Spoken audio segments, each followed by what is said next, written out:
Alors que les combats de milices et la violence persistent dans la capitale libyenne, Tripoli, malgré l'annonce d'un cessez-le-feu, de nouvelles fusillades ont éclaté mercredi entre deux groupes armés puissants.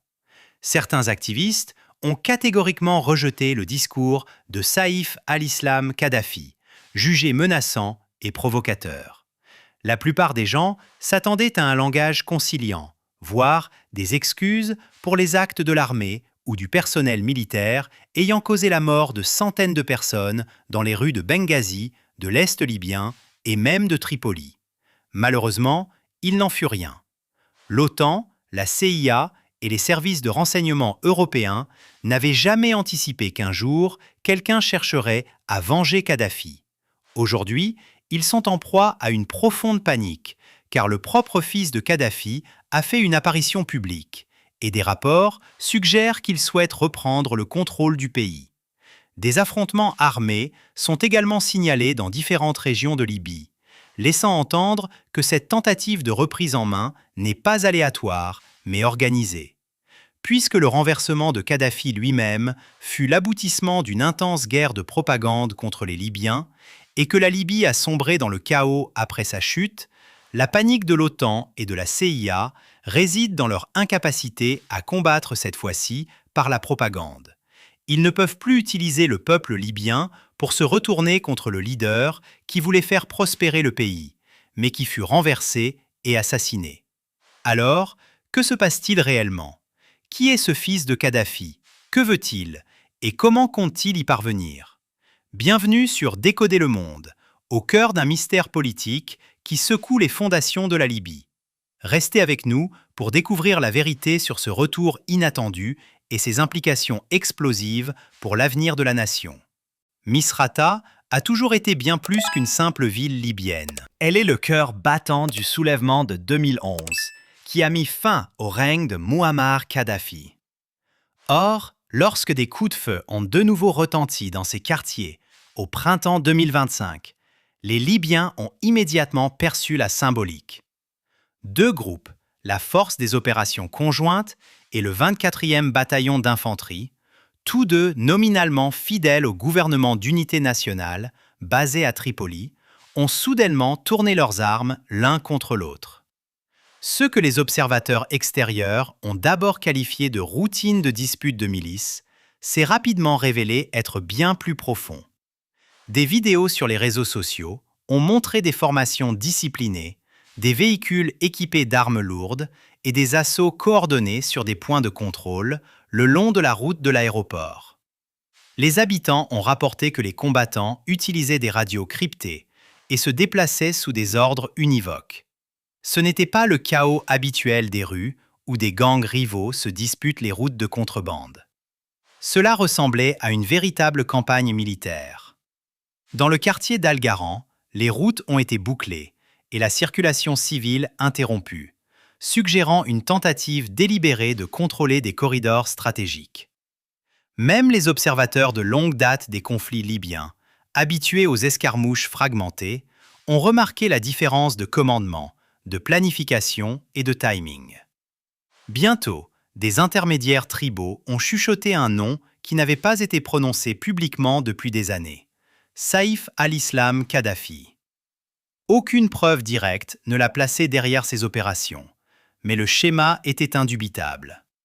Des forces auparavant hostiles les unes aux autres se comportaient désormais comme si elles étaient guidées par un message politique unificateur plutôt que par un profit à court terme.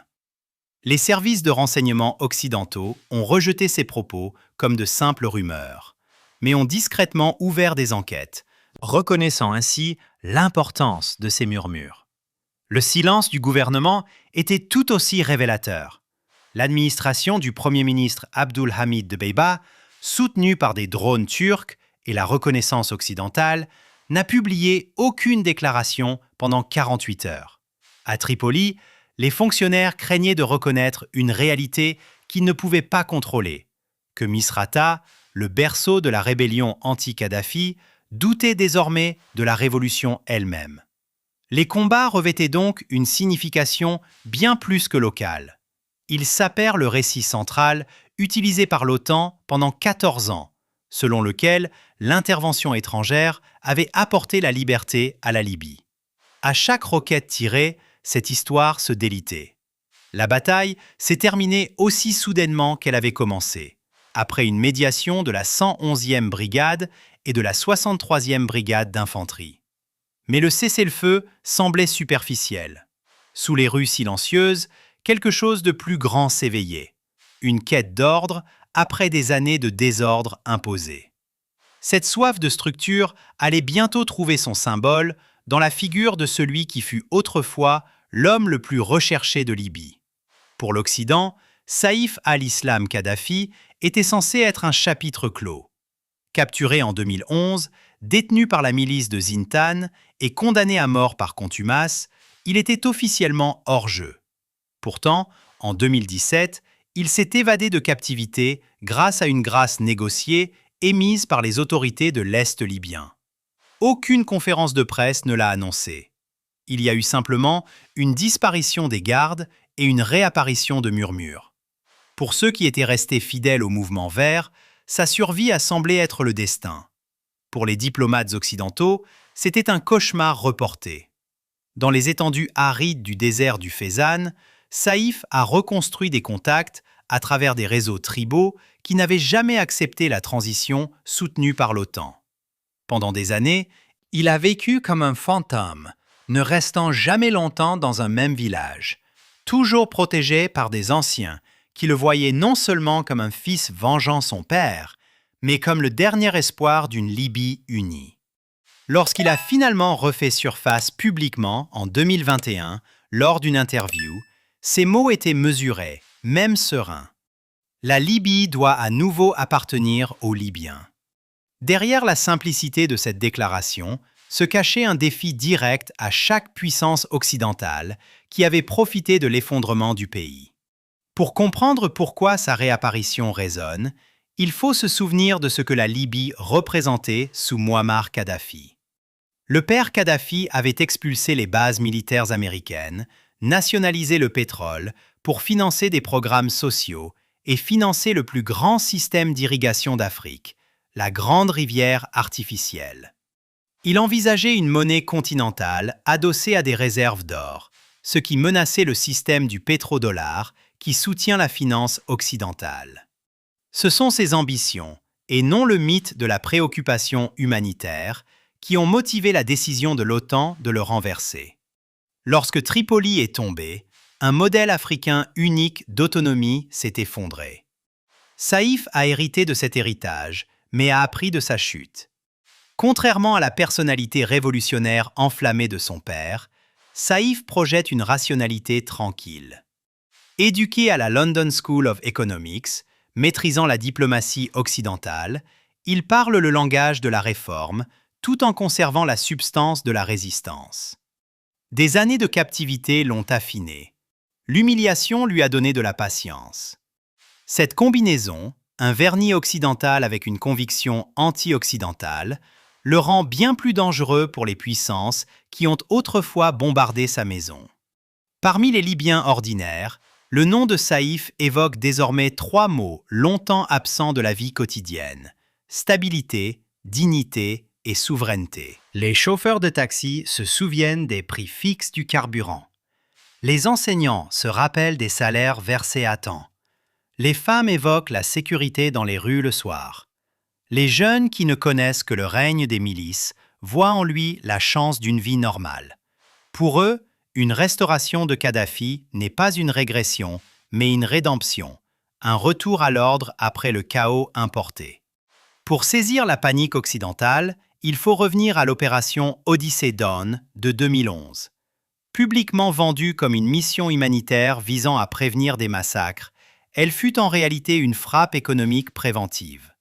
Des documents publiés ultérieurement par des enquêtes du Parlement européen ont confirmé que Kadhafi avait exhorté les banques centrales africaines à adopter un dinar adossé à l'or.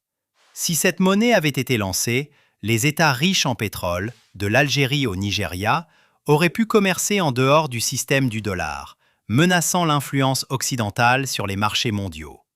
D'où les frappes aériennes, la zone d'exclusion aérienne et le récit du dictateur contre la démocratie. Le résultat fut catastrophique.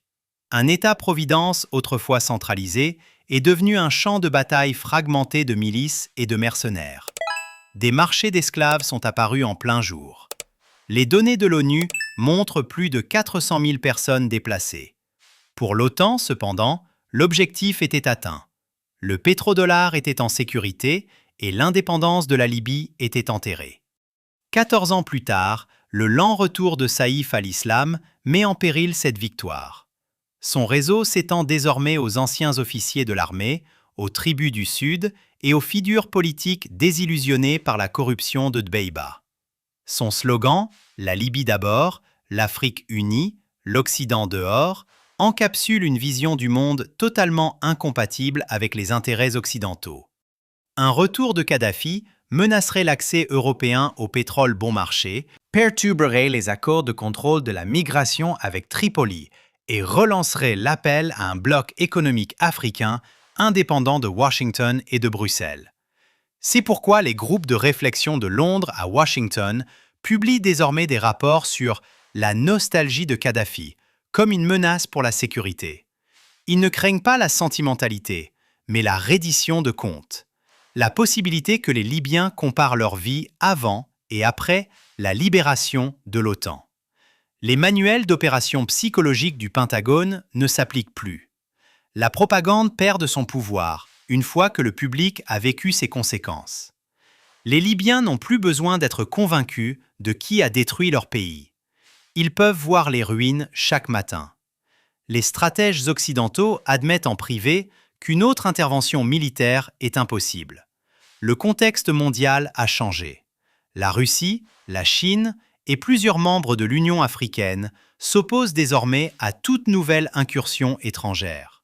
Ainsi, l'OTAN fait face à un ennemi qu'elle ne peut pas bombarder, un récit d'autodétermination porté par un homme qu'elle a autrefois jugé insignifiant. La mémoire elle-même est devenue révolutionnaire, et Saïf al-Islam en est l'incarnation. Pour apprécier la gravité du moment, il faut observer la carte actuelle de la Libye, une terre de pouvoir divisée plutôt qu'un État-nation. À l'est, le maréchal Khalifa Haftar commande l'armée nationale libyenne, soutenue par l'Égypte, les Émirats arabes unis et le groupe Wagner russe.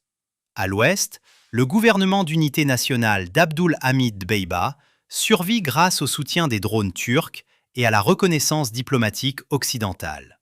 Le sud, vaste et peu gouverné, reste un patchwork de conseils tribaux, de routes de contrebande et de camps de réfugiés. Cette fragmentation a des conséquences économiques et psychologiques. Les infrastructures sont en déclin. Plus de 70% des hôpitaux fonctionnent avec des générateurs. Les coupures de courant fréquentes paralysent l'industrie. Les universités rouvrent et ferment à chaque nouvelle série de combats. Le secteur pétrolier, autrefois célébré, responsable de 95% des revenus d'exportation, fonctionne sous l'extorsion des milices, avec des revenus détournés par des canaux illicites vers des banques étrangères. Pour de nombreuses familles, le rêve de la démocratie s'est transformé en une lutte quotidienne pour la survie. Au milieu de cet épuisement, le message de Saïf al-Islam semble pragmatique plutôt qu'idéologique.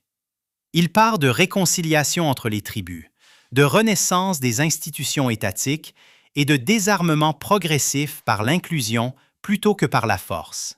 Contrairement aux feuilles de route imposées internationalement, qui commencent par des élections et se terminent par des conflits renouvelés, son approche commence par la restauration de la gouvernance d'abord, l'électricité, les salaires, la sécurité, puis laisse les structures politiques évoluer organiquement. C'est la gouvernance avant les urnes, la dignité avant les slogans. Son rythme prudent reflète les leçons tirées de la chute de son père. Précipiter la modernisation sans contrôler le récit permet aux étrangers de réécrire l'histoire.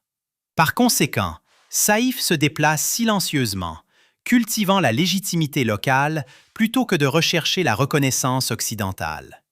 Au Fezzan et à Séba, les anciens tiennent déjà des réunions sous des bannières vertes. À Sirte, des réseaux loyalistes distribuent de l'aide humanitaire en son nom. Chaque petit geste érode l'autorité de l'administration de Tripoli, soutenue par l'étranger. Les diplomates occidentaux avertissent que de tels mouvements risquent de déstabiliser le fragile processus de paix.